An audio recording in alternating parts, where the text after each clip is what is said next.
सामाजिक संतुलनासाठी संत विचारास योग्य हरीश महाराज फडके। सामाजिक संतुलनासाठी संत विचारास योग्य असल्याचे मत हरीश महाराज फडके यांनी जालिंदर नगर कनेरसर तालुका खेड जिल्हा पुणे या ठिकाणी मंदिर वर्धापन दिनाच्या निमित्ताने आयोजित हरिनाम सप्ताहाच्या कीर्तनरूपी सेवेच्या दरम्यान व्यक्त केले। आधुनिक जीवनशैलीत सुसंस्कारित पिढी निर्माण होण्यासाठी गौरवशाली संत परंपरा असलेल्या महाराष्ट्रात संतांनी दिलेली शिकवणच योग्य ठरेल। संतांच्या शिकवणीनेच सर्व क्षेत्रात असलेली विषमता कमी होण्यास मदत होऊन समान संधी असलेल्या सुदृढ समाजाची निर्मिती होऊ शकेल, अशा स्वरूपाचा आशावाद देखील कीर्तनरूपी सेवेच्या निमित्ताने फडके यांनी व्यक्त केला। संत सावता महाराज, विठ्ठल रुक्मिणी माता तसेच बुद्धीची देवता गणपती मंदिर वर्धापन दिनाच्या निमित्ताने समस्त जालिंदर नगर ग्रामस्थांनी फडके यांच्या कीर्तनरूपी सेवेचे आयोजन केले होते। या निमित्ताने जालिंदर नगर कनेर सर्व परिसरातील नागरिकांचा उत्स्फूर्त सहभाग लाभला होता। महाराष्ट्र न्यूज लाईव्ह साठी प्रतिनिधी जिजाबाई थिटे, पाबळ।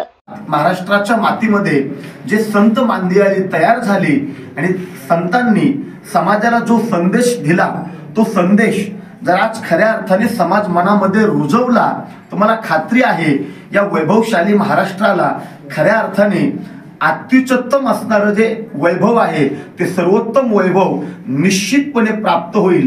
पण मात्र त्याकरता आज ज्या तरुणांकडे संपूर्ण समाज 21व्या शतकातील आव्हानं पेलण्याकरता त्या तरुणांनी सज्ज व्हावं म्हणून त्यांच्याकडे आज मोठ्या आशेने पाहतोय त्या तरुणांनी या संत विचारांची पायधूळ किंवा हे संत विचार समजावून घेऊन आपल्या जीवनामध्ये ते आत्मसात केले पाहिजे।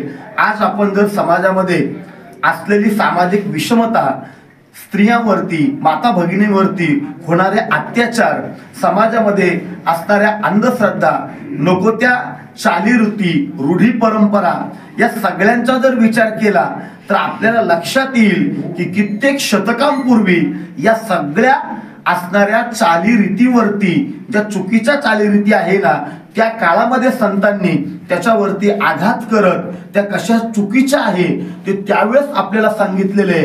पण ते संत विचार जर आपण आत्मसात केले तर मग आपल्याला कळेल खरंच आपण महाराष्ट्रामध्ये जन्माला आलो हेच खऱ्या अर्थाने आपलं मोठं भाग्य आहे। मग ते भाग्य आपल्याला खऱ्या अर्थाने जर आपल्या जीवनामध्ये अनुभव असं वाटत असेल तर महाराष्ट्रवासीय प्रत्येक आबालवृद्धांनी, तरुणांनी संत विचारांचा मागोवा घेतच आपल्या भविष्याकडे वाटचाल करत पावलं टाकली पाहिजे।